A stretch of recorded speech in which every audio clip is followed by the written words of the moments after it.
Well, the old dog days of summer. A lot of heat going on out there. No shortage of 90s and no shortage of heat index numbers over 100.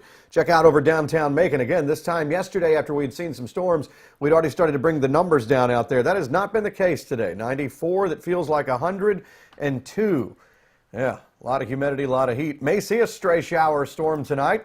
We'll see. I'm still thinking there's going to be some to kind of fill in the core parts of central Georgia. That's where we have not seen the rain so far. It's the reason why we're seeing heat index numbers over 100, all the pink shaded area you can see there. So there's a look at the radar, and again, kind of look at the clouds if you want, and look at stuff toward the north and west, and then back toward the south and east. And in the middle, we may start to see things filling in, and we are already a little bit in parts of like Twiggs County. You got outflow boundaries colliding right here.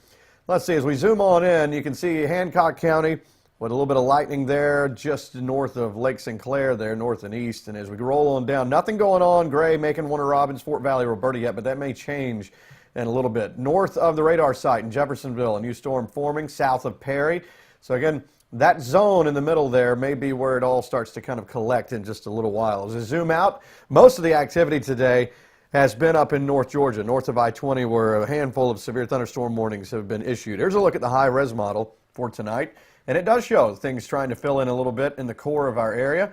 This is around, over the next couple hours or so, maybe starting to pop up, even on into 10, 11 o'clock tonight, maybe something, and then it'll finish out. Let's go on over to tomorrow, and you'll see, again, maybe a pop-up shower storm. If it's not in the afternoon, we may see it in the evening.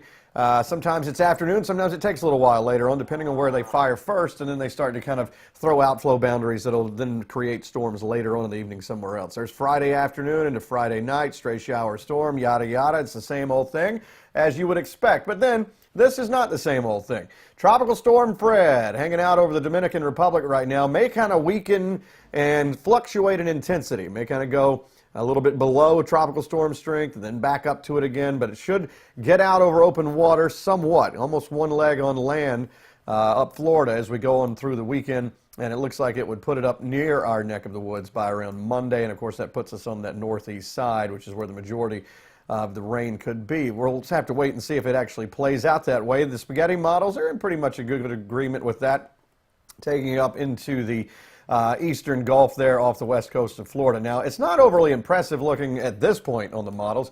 You can try to follow it there and see. I've got it centered up. You can see as we go through Key West right there, you start to see something that's kind of rotating a little bit around South Florida. Let's go on over to the long-range models, and what you'll see here is the Euro in blue, the GFS in green, and so the Euro wants to put it a little more over Florida and up, where the GFS wants to hang out here. So remember those two blobs right there, and you can follow them as we go on up. This is Monday as we go through the day. Again, you're not seeing a classic donut shape. That could change. But the more it's close to land or over land, meaning Florida, it would mainly just be a rainmaker for us as we get into Monday and Tuesday of next week. So some watching to do, and that we will do. There's a look at the 7-day, 90s across the board, heat index easily over 100, stray afternoon shower storm. Come Monday of next week, we may be talking about some rain from Fred. We'll see. We're back after this.